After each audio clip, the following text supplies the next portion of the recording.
In today's video, I'm going to teach you how to create a Google form in just 5 minutes. Google Forms are incredibly versatile tools that can be used for surveys, quizzes, or even to collect data for research, events, and more. So let's dive right in and get started. First, you'll want to head over to Google Drive. If you're not already signed in, make sure you log in using your Google account credentials. Once you're inside Google Drive, look towards the top left side of your screen where you'll find the New button.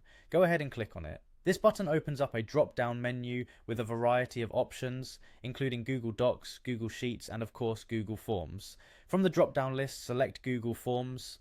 This step will open up another menu with two main options. You can choose to either create a blank form or use one of Google's pre-built templates. If you prefer starting from scratch, click on the blank form option.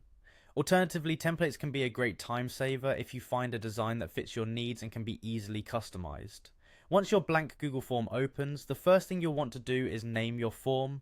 Consider giving it a descriptive title that represents its purpose clearly, which will make it easier for you and your users to understand what it's all about. Just click on the Untitled Form area to change the name. Below the title, you'll find a space for a form description. Use this section to give your respondents additional context or instructions for filling out the form.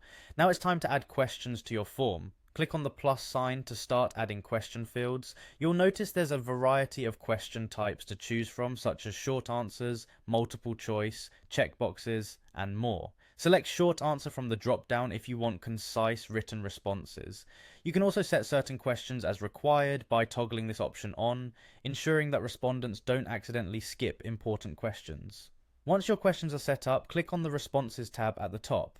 Here you have the option to manage how you want to collect and view the responses. Now switch over to Settings to adjust additional options, like allowing respondents to edit their answers after submission or recording their email addresses. For aesthetics, you can also customize the theme of your form to match your preferences. Click on Customize Theme, where you can change colors, upload a header image, and even adjust fonts to make your form visually appealing.